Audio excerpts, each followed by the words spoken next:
Pada ulang tahun Partai Komunis Tiongkok minggu lalu di Taman Tiananmen, Xi Jinping dengan percaya diri berpidato yang isi pidatonya cukup menggentarkan banyak negara di dunia. Para pakar intelijen pertahanan dunia geger. Analisanya, pernyataan Xi Jinping ini tertuju pada gerakan negara G7 yang dengan terang-terangan anti strategi ekspansi Tiongkok yang dibungkus dengan bantuan ekonomi. Seperti strategi banyak penyebar agama agar agama mereka dianut banyak orang, mereka pakai strategi memberi bantuan ekonomi agar banyak orang jatuh hati dan berpindahlah menjadi penganut agama tersebut. Atau seorang playboy tebar pesona dengan sering memberi hadiah pada gebetan-gebetannya agar kemudian jatuh hati untuk dipacari. Kalau playboynya sadis, tujuan memacari cewek tersebut untuk diambil warisannya, dan itu sangat kurang ajar. Kita kembali ke Tiongkok. Tiongkok pakai strategi yang sama, ambil hati dengan bantuan ekonomi. Tetapi bukan uang yang diberi adalah produk. Produknya buatan di negeri Tiongkok, di mana modalnya cetak duit berbasis produksi. Sederhana kan? Tapi pejabat negara yang negaranya takut dengan Tiongkok dipasang doktrin bahwa kalau cetak uang itu akan inflasi negaramu. Wis, sakarepmu bos. Ingat, jabatan ada batasnya, ilmu juga ada batasnya.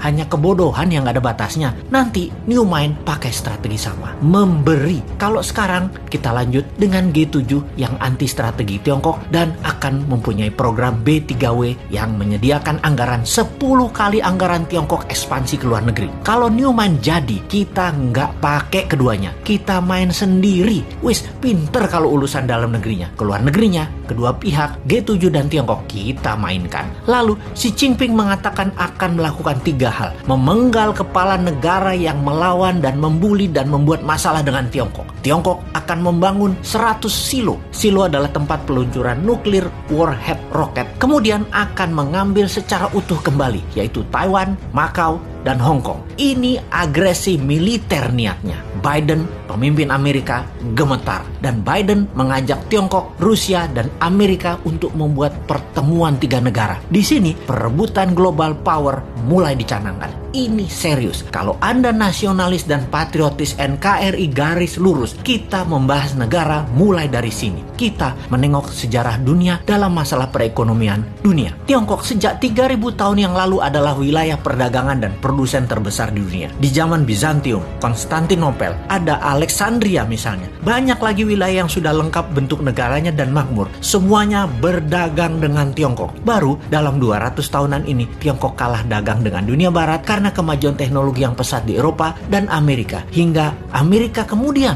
membangun Korea Selatan dan Jepang untuk menguasai pasar Asia Timur. Namun, strategi Deng Xiaoping di tahun 1979 hanya dalam 40 tahunan, Tiongkok kembali menjadi yang terbesar perdagangannya. Salah satunya memang bangsanya terbiasa berproduksi, terbiasa dagang, dan kuat lapar bangsanya. Secara bawah sadar, bangsa Han itu adalah bangsa pedagang, pandai memberi di awal, pandai merendah, pandai dagang tanpa untung, yang penting pembeli untung dulu, pandai putar uang, dan jago dalam kesehatan alami biomedisin tradisional ala timur. Secara ekonomi dan kesehatan memang di nomor 1 dan 2 kan, baru makanan. Mereka itu jago makan. Makanan mereka enak-enak. Secara dasar kehidupan, pola pikir bawah sadar mereka ya happy-happy dan kerja keras. Work hard, play hard. Jangan kayak di negara tetangga, banyak yang work soft, no play. Ai mate dah lu.